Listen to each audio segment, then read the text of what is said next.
Hello friends, welcome back to my channel. मैं हूं आपकी फ्रेंड वर्षा। फ्रेंड्स, आज की इस वीडियो में हम बात करेंगे लॉ ऑफ डिमांड के बारे में, जिसके अंदर हम इसके मीनिंग, टाइप्स और मेजरिंग मेथड के बारे में डिस्कस करेंगे। तो चलिए फ्रेंड्स, वीडियो को स्टार्ट करते हैं। लेकिन वीडियो को स्टार्ट करने से पहले प्लीज मेरे चैनल को सब्सक्राइब कर लीजिए, और अगर आपने चैनल को सब्सक्राइब कर लिया तो इस वीडियो को लाइक कीजिए और अपने फ्रेंड्स के साथ शेयर कीजिए। तो चलिए फ्रेंड्स, आज की इस वीडियो को स्टार्ट करते हैं। Law of demand. Law of demand का ओरिजिन किया था अल्फ्रेड मार्शल ने।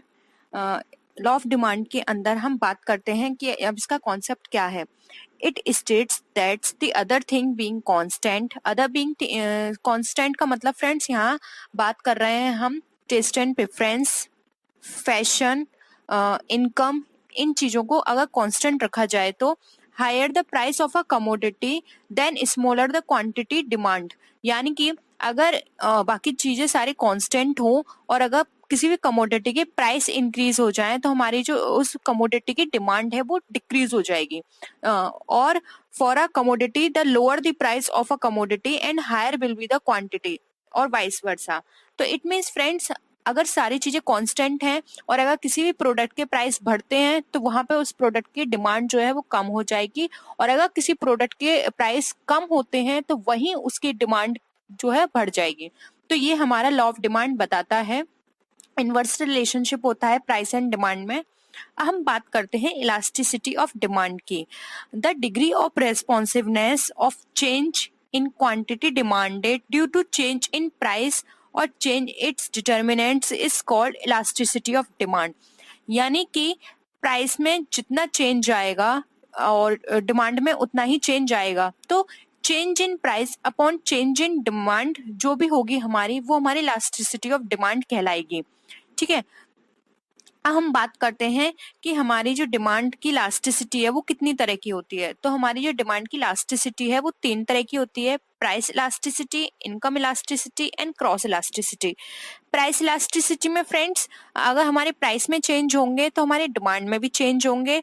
सेम उसी तरह से अगर हमारे इनकम में चेंज होते हैं तो हमारी डिमांड में भी चेंज होंगे।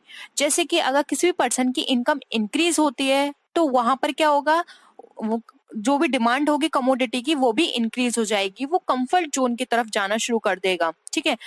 क्रॉस इलास्टिसिटी में क्या होता है, क्रॉस इलास्टिसिटी में थोड़ा इससे डिफर है। क्रॉस इलास्टिसिटी के अंदर ये बताया गया है कि किसी भी प्रोडक्ट की डिमांड अगर इंक्रीज हो रही है तो उसके सब्स्टिट्यूट पे क्या इफेक्ट पड़ेगा, या फिर किसी भी कमोडिटी का जो प्राइस है वो इंक्रीज हो रहा है तो उससे सब्स्टिट्यूट जो प्रोडक्ट है उस पर क्या इफेक्ट पड़ेगा, ये उसमें बताया गया है, जो कि हम डीपली डिस्कस करेंगे अपनी नेक्स्ट वीडियो में। हम पहले बात करते हैं यहाँ पर प्राइस इलास्टिसिटी ऑफ डिमांड की, जिसको डिनोट किया जाता है ईपी से। Price elasticity of demand, it is the proportionate change in the quantity demanded due to change in the prices. यानी कि जो भी प्राइस में चेंज आ रहे हैं प्रोपोर्शनेटली, उससे हमारी डिमांड में कितना चेंज आ रहा है, ये हमारा प्राइस इलास्टिसिटी ऑफ डिमांड बताता है, जिसका फॉर्मूला है percentage change in quantity demanded upon percentage change in price.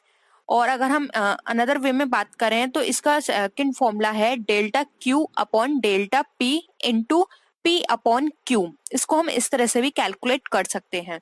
यानी कि इसके अंदर हम ये देखते हैं कि प्राइस में जितने परसेंट से चेंज आ रहा है, क्या डिमांड में भी उतने ही परसेंटेज से चेंज आ रहा है। तो फ्रेंड्स, इस तरह की चीजें वेरी करती हैं प्रोडक्ट के नेचर पे, क्योंकि कुछ प्रोडक्ट ऐसे होते हैं उसके प्राइस से उस पर कोई इफेक्ट नहीं पड़ता। जैसे नेसेसिटी के प्रोडक्ट, अगर नेसेसिटी प्रोडक्ट जो है हमारे, उनके प्राइस इंक्रीज हो रहे हैं तब भी डिमांड पे इतना इफेक्ट नहीं पड़ेगा।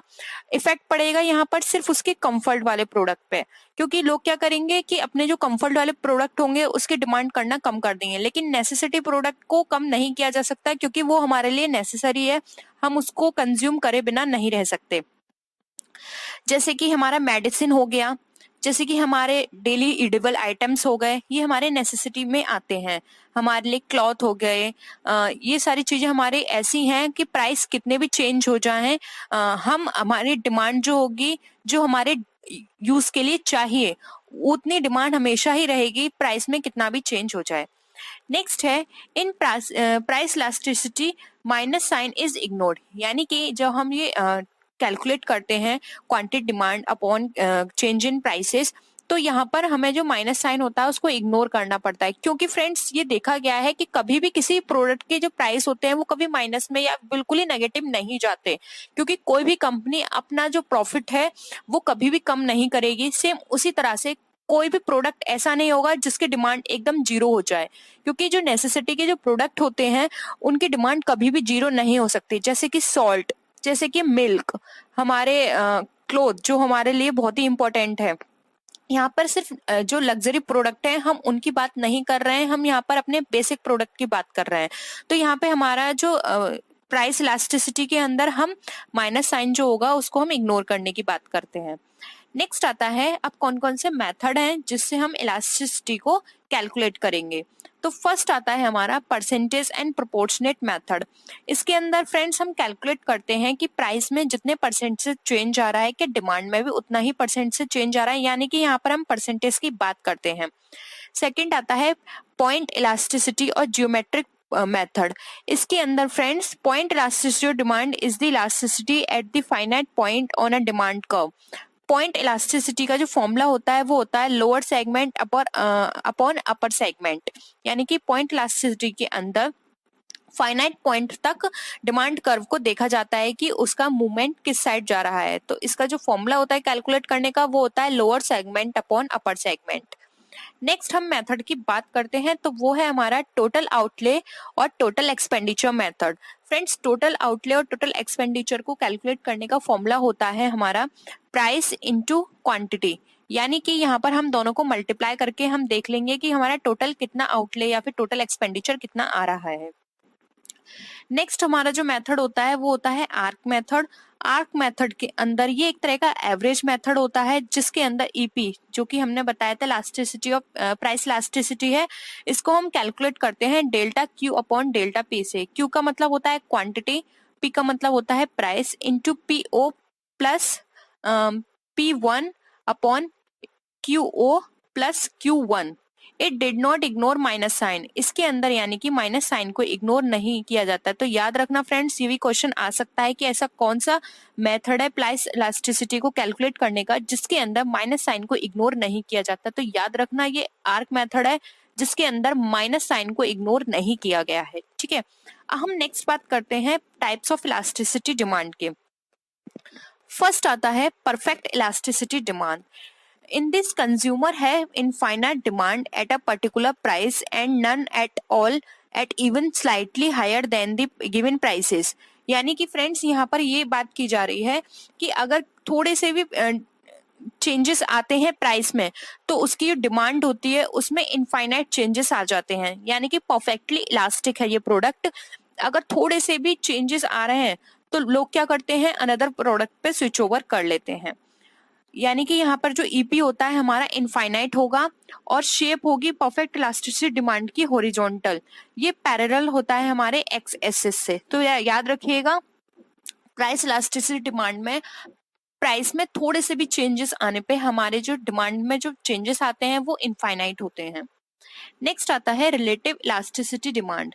रिलेटिव इलास्टिसिटी डिमांड के अंदर डिमांड के चेंजेस जो होंगे by a large percentage than a price, यानी कि प्राइस में जो भी चेंज आएगा उससे ज्यादा चेंज हमारे डिमांड में आ जाएगा। ठीक है, तो यहाँ पे क्या होता है, ईपी हमारा ग्रेटर देन होता है 1 से, जिसको हम फ्लैटर भी बोलते हैं। मेनली ये हमारे प्रेस्टिजियस और एक्सपेंसिव गुड के अंदर आता है, यानी कि जैसे कि रेफ्रिजरेटर हो गया, कार, एयर कंडीशनर, इसमें अगर थोड़े से भी चेंजेस आते हैं तो डिमांड में बहुत ज्यादा चेंजेस आ जाते हैं और लोग उसको परचेस करना बंद कर देते हैं कुछ टाइम पीरियड के लिए। तो ये एक्सपेंसिव या प्रेस्टिजियस गुड के लिए होता है ज्यादातर ये इस तरह की डिमांड इफेक्टिव। हम बात करते हैं यूनिटरी इलास्टिक डिमांड की। यूनिटरी इलास्टिक डिमांड के अंदर जो हमारी डिमांड होती है वो by exactly the same percentage as the price change, यानी कि इसके अंदर फ्रेंड्स परसेंटेज में जितना चेंज आता है एग्जैक्टली उतना ही चेंज हमारी डिमांड के अंदर भी आता है। तो यहाँ पर हमारा जो ईपी होता है वो हमारा इक्वल टू 1 रहता है। इसको हम अगर बात करें तो इसको रेक्टेंगुलर हाइपरबोला भी बोला जाता है। तो फ्रेंड्स याद रखना यूनिटरी इलास्टिसिटी डिमांड जो है हमारी वो हमारी रेक्टेंगुलर हाइपरबोला भी कहलाई जाती है और ये 40 डिग्री के एंगल पे बनती है, क्योंकि इसमें प्राइस में जो भी चेंज आएगा एग्जैक्टली उतना ही चेंज हमारे डिमांड पर भी आता है। नेक्स्ट हम बात करते हैं रिलेटिव इनइलास्टिक डिमांड की। In this quantity demand is change by a smaller percentage than a price, यानी कि प्राइस में जो चेंज आता है उससे उनसे कम हमारे डिमांड में चेंज आता है। तो फ्रेंड्स इट मीन्स यहाँ पर क्या हो गया कि ये वाले प्रोडक्ट भी हमारे बहुत ज्यादा ही नेसेसिटी के प्रोडक्ट होंगे, तभी इस तरह की चीजें हो रही होंगी।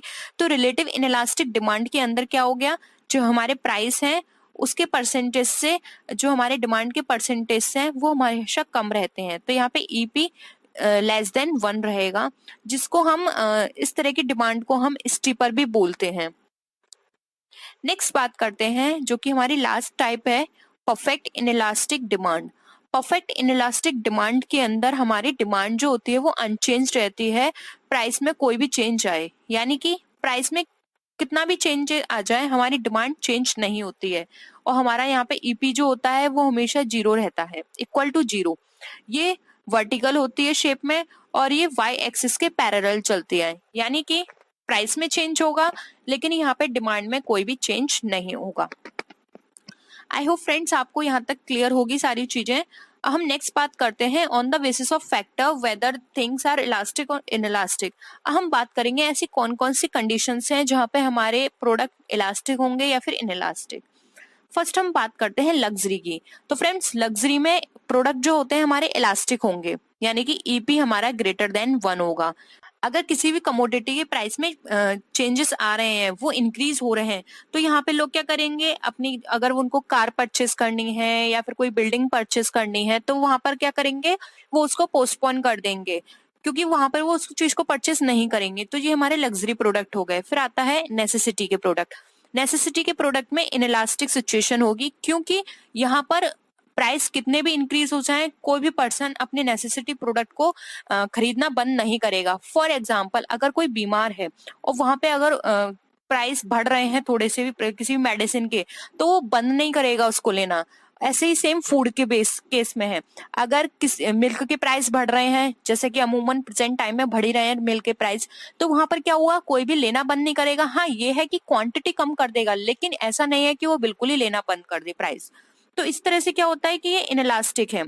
क्लोज सब्स्टिट्यूट में भी हमारा इलास्टिक ही रहेगा, क्योंकि क्लोज सब्स्टिट्यूट में क्या होगा, अगर किसी भी कमोडिटी के प्राइस बढ़ते हैं तो वहां पर वो क्या करेंगे, किसी अनदर सब्स्टिट्यूट पे मूव ऑन कर लेंगे। जैसे कि फॉर एग्जांपल टी के प्राइस बढ़ेंगे तो लोग कॉफी की तरफ स्विच ओवर कर लेंगे। तो ये भी हमारे इलास्टिक होते हैं। नो सब्स्टिट्यूट, यानी कि ऐसी कमोडिटी जिसका कोई सब्स्टिट्यूट नहीं है, तो वहां भी इनइलास्टिक होगी, क्योंकि लोगों को फिर वो प्रोडक्ट लेना ही पड़ेगा, क्योंकि वहां पर उनके पास कोई और चॉइस नहीं है कि वो इसकी जगह किसी अनदर कमोडिटी को परचेस कर लें। नेक्स्ट आता है हाई इनकम। अगर किसी भी पर्सन की हाई इनकम है तो वहां भी इनइलास्टिक होगा, क्योंकि वो उनकी इनकम बढ़ेगी तो वो यही सोचेंगे कि हम यहाँ पर अफोर्ड कर सकते हैं, तो प्राइस बढ़ रहे हैं लेकिन हम कोई बात नहीं, हम इसको फिर भी परचेस कर सकते हैं। तो यहाँ पर क्या हो गई, हमारी डिमांड क्या हो गई, इनइलास्टिक हो गई। फिर आता है हाई कॉस्ट। हाई कॉस्ट में ऑलवेज इलास्टिक रहेगी, क्योंकि कभी कोई भी प्रोडक्ट ऐसा है जिसकी बहुत ही ज्यादा हाई कॉस्ट आ रही है, तो लोग क्या करेंगे, वहां पे डिमांड उसकी कम हो जाएगी। इसमें हमारा जो डिमांड होगी वो इलास्टिक रहेगी। नेक्स्ट आता है मोर यूजेस। अगर किसी भी कमोडिटी के बहुत ज्यादा यूजेस हो सकते हैं, उस केस में भी हमारी जो कमोडिटी होगी, जो डिमांड होगी, वो हमारी इलास्टिक रहेगी। फ्यू यूजेस के केस में हमेशा ऑलवेज इनइलास्टिक रहेगी हमारी डिमांड, क्योंकि यहाँ पर क्या है, उसके पास इतने सारे ऑप्शंस नहीं है कि वो उसको अनदर तरीके से यूज कर पाए। नेक्स्ट है more time period required to find substitute. यानी कि कोई भी ऐसी कमोडिटी है जिसका सब्स्टिट्यूट फाइंड आउट करने में बहुत टाइम लग रहा है, तो वहां भी इनइलास्टिक है, क्योंकि आज के टाइम में किसी के पास इतना टाइम नहीं है जो उस जैसी कमोडिटी का सब्स्टिट्यूट ढूंढे, और इतने बड़े मार्केट में ये जरूरी भी नहीं है कि वो मिल भी जाए। नेक्स्ट आता है ड्यूरेबल। ड्यूरेबल के अंदर जो हमारी कमोडिटी है उसकी जो डिमांड रहेगी वो इलास्टिक रहेगी। पेरिशेबल के केस में भी हमारी जो कमोडिटी की जो डिमांड है वो इनइलास्टिक रहेगी। नेक्स्ट है हैबिट। हैबिट में भी इनइलास्टिक रहेगी, क्योंकि अगर किसी पर्सन को किसी चीज की हैबिट है, फिर चाहे उसके कितने भी प्राइस क्यों ना बढ़े, वो उसको परचेस करेगा। तो यहाँ पर क्या हो गया, इनइलास्टिक हो गई। तो फ्रेंड्स आई होप ये सारी चीजें आपको क्लियर हो गई होंगी। अगर किसी भी तरह की कोई भी क्वेरी हो तो आप नीचे कमेंट सेक्शन में लिख सकते हैं। हम कोशिश करेंगे जल्द से जल्द उस पर डिस्कशन करने की, या फिर किसी भी तरह की कोई भी क्वेरी हो, सजेशन देना चाहते हैं तो आप नीचे कमेंट सेक्शन में जरूर बताइएगा। और किसी भी तरह की कोई भी ऐसा टॉपिक है जिस पे आप चाहते हैं कि वीडियो बने तो आप नीचे कमेंट सेक्शन में लिख सकते हैं। आप मेरे फेसबुक पेज और इंस्टा आईडी से भी मुझसे कनेक्ट हो सकते हैं और अपनी क्वेरी को वहां भी पूछ सकते हैं। तो फ्रेंड्स नेक्स्ट वीडियो में हम फिर मिलेंगे और विच वीडियोस के साथ। तब तक के लिए बाय बाय।